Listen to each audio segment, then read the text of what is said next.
Dear viewer and students, a warm welcome to you people. Today we are going to discuss present perfect tense. Present perfect tense ये तीसरा number tense है present tense में. आज हम इसको discuss करेंगे कि present perfect tense present perfect tense में रूल्स नंबर 1 है कि इसमें वर्ब जो होगा वर्ब का थर्ड फॉर्म होगा, ठीक है, जिसको हम पास्ट पार्टिसिपल भी बोलते हैं. Past participle. सेकेंडली इसमें ऑक्सिलरी वर्ब जो होगा या हेल्पिंग वर्ब तो वो होगा हैज एंड हैव. और थर्ड नंबर पे इसको जब हम नेगेटिव बनाते हैं तो हैज के बाद और हैव के बाद नॉट लगाएंगे, जैसे कि हैज नॉट एंड हैवंट और हैव नॉट. इंटरोगेटिव में हम इसको हैज और हैव को पुट करेंगे before the subject of the sentence और लास्ट में इसके लगेंगे साइन ऑफ इंटरोगेशन. हैज और हैव को सेंटेंस के सब्जेक्ट से पहले लगाएंगे. ऑक्सिलरी वर्ब इसमें हैज हैव होगा, नेगेटिव में हैज नॉट हैव नॉट होगा और थर्ड फॉर्म यूज होगा जिसको हम पास्ट पार्टिसिपल भी कहते हैं. ठीक है, ये तो इसके रूल्स है. और ये एक ऐसे काम के लिए होता है जो कि पास्ट में शुरू होता है और अभी अभी खत्म हुआ. ये 2-3 मौकों पे यूज होता है ये टेंस. एक काम जो कि पास्ट में शुरू हुआ हो और अभी अभी खत्म हुआ हो, रिसेंटली पास्ट में वो खत्म हुआ हो. ठीक है, इसकी मिसालें हम देंगे. जो रिसेंटली खत्म हुआ हो ये ऐसे मौकों पे ऐसे एक्शन के लिए यूज होता है.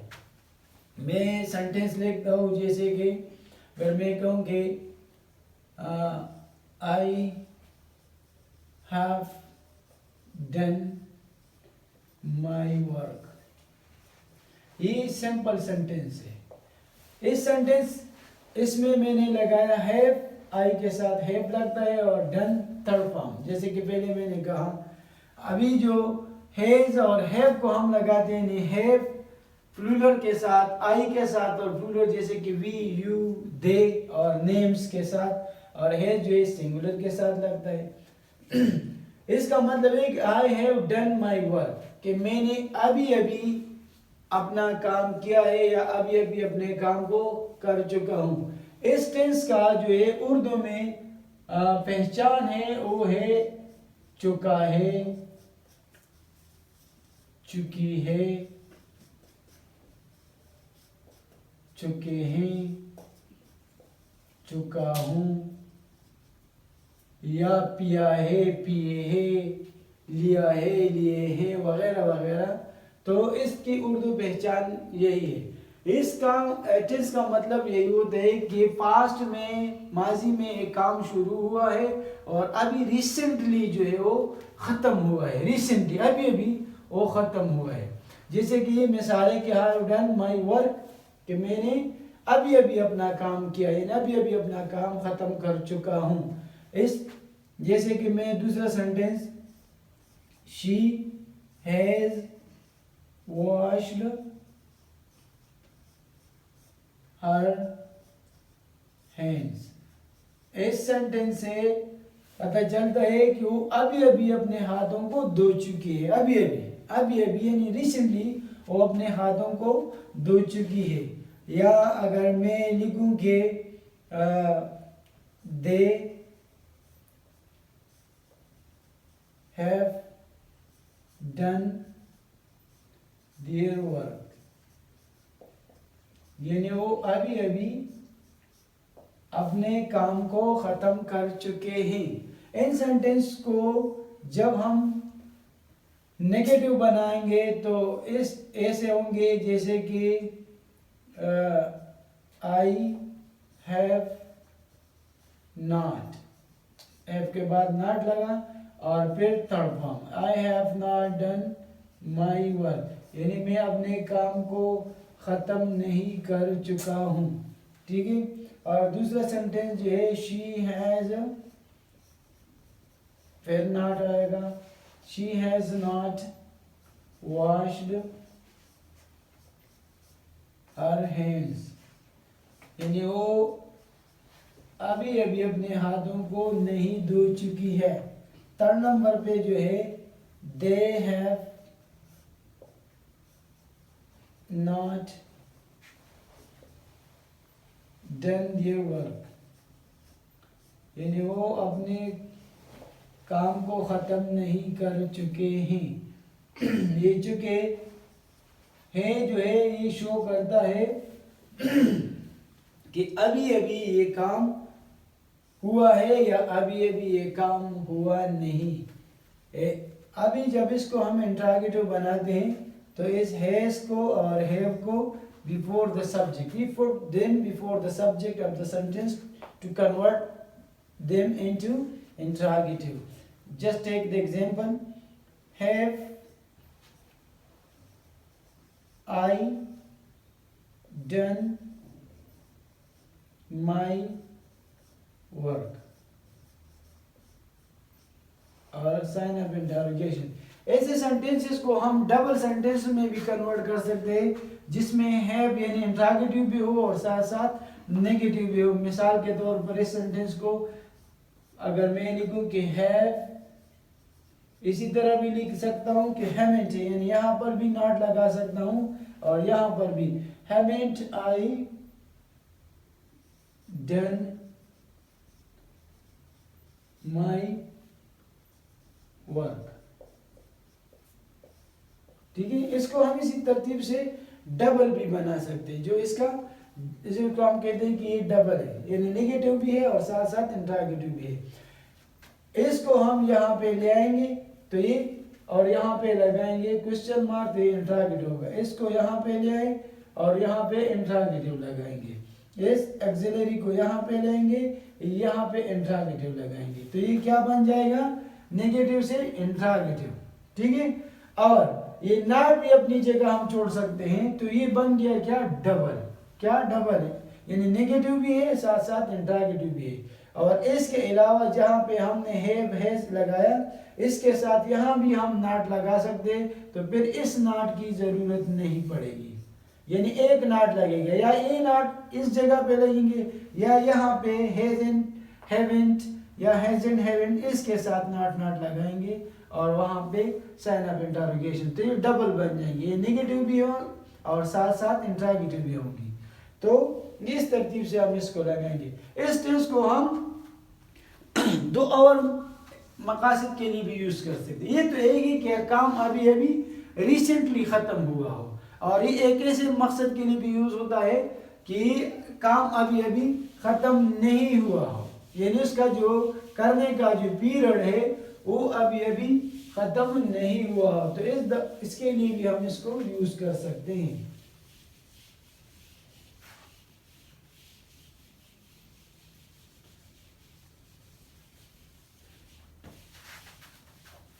मिसाल के तौर पे यानी एक ऐसे पीरियड के लिए हम इसको यूज करते हैं जो कि वो काम अभी अभी तक खत्म नहीं हुआ हो, जिसको हम कहते हैं कि the thing या the action is still happening, the action is still happening। ठीक है, यानी एक्शन खत्म नहीं हुआ, the action is still happening, अभी अभी भी वो एक्शन जो है वो जारी है। ठीक है, दूसरा इस्तेमाल इसका ये, इससे पहले एक इस्तेमाल ये था कि वो काम अभी अभी खत्म हुआ है। ठीक है, उसके लिए भी हम ये टेंस यूज करते हैं। अभी दूसरा जो है ऐसे सिचुएशन के लिए हम इसको यूज करते हैं कि एक्शन जो है वो अभी भी जो है वो स्टार्ट है, अभी भी जो है वो खत्म नहीं हुआ है। फॉर एग्जाम्पल अगर मैं कहूं कि माई ब्रदर, एक सेंटेंस है मिसाल, My brother has lived in Karachi. इसका मतलब यही है कि मेरा भाई जो है स्टिल लिविंग इन कराची, यानी वो अभी भी जो है कराची में रह रहा है, यानी ये नहीं कि वो खत्म हुआ है। जैसे कि हमने पहले कहा कि एक काम अभी अभी खत्म हुआ हो, ये इस सिचुएशन के लिए हम यूज करते हैं कि एक काम अभी अभी खत्म हुआ हो तो भी हम ये टेंस यूज करते हैं। एक एक्शन जो है अभी भी जारी है, खत्म नहीं हुआ है, तो भी हम ये टेंस यूज करते हैं, क्योंकि मैंने कहा कि एक्शन इज स्टिल हैपनिंग, अभी भी वो काम। इसका भाई जो है या मेरा भाई जो है वो अभी भी कराची में रह रहा है, यानी पास्ट में किया है और अभी भी वो कराची में रह रहा है। या मिसाल के तौर पर अगर मैं एक सेंटेंस लिखूं दूसरा कि आई हैव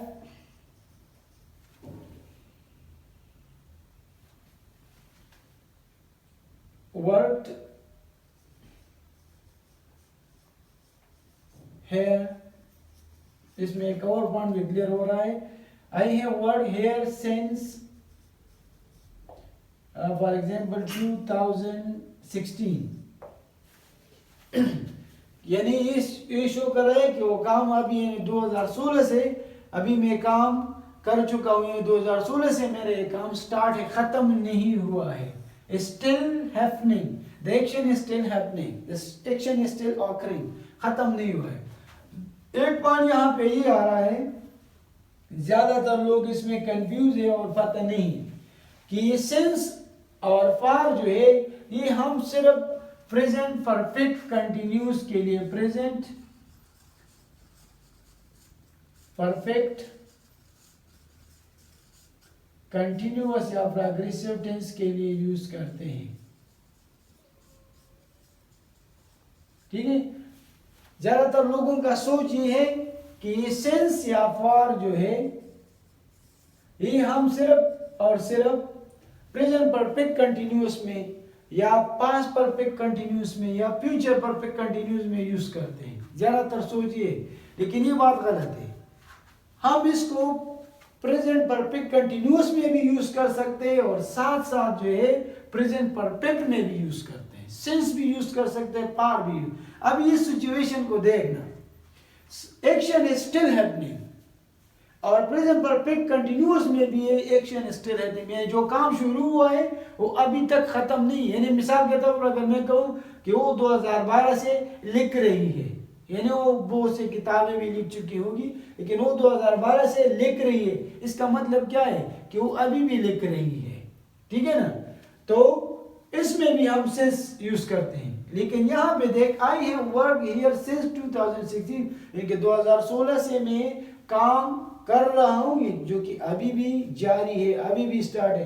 तो ये पॉइंट अभी क्लियर हुआ आपको कि सिंस सिर्फ और सिर्फ टेंस के साथ नहीं जोड़ा सकता, बल्कि इसको हम प्रेजेंट परफेक्ट में भी, प्रेजेंट परफेक्ट टेंस में भी यूज कर सकते हैं। और इसके अलावा जब इसको हम कन्वर्ट करते हैं किस में, पैसिव में, तो पैसिव में भी हम सिंस और पार यूज कर सकते हैं। ये पॉइंट याद है। अक्सर लोग इस पे कंफ्यूज है कि ये सिंस और पार सिर्फ और सिर्फ प्रेजेंट परफेक्ट कंटिन्यूअस टेंस के लिए या फ्यूचर परफेक्ट कंटिन्यूअस या पास्ट परफेक्ट कंटिन्यूअस के लिए, इन तीनों टेंसों के लिए महसूस है, लेकिन ये बिल्कुल गलत है। इन सेंस और पास्ट को हम इन तीन टेंसों में भी यूज कर सकते हैं, present perfect continuous, future perfect continuous या for example past perfect continuous, और साथ साथ present perfect continuous, past perfect continuous और फ्यूचर परफेक्ट कंटिन्यूअस इसमें भी। और ये टेंसेस ये जो प्रेजेंट परफेक्ट कंटिन्यूअस जिसको हम पैसिव में कन्वर्ट कर सकते हैं, तो उन टेंसेस में भी सिंस और पार का यूज हो सकता है। ये बड़े इंपॉर्टेंट पॉइंट है जो आपको क्लियर होने चाहिए, लेकिन ज्यादातर लोगों को ये क्लियर नहीं है।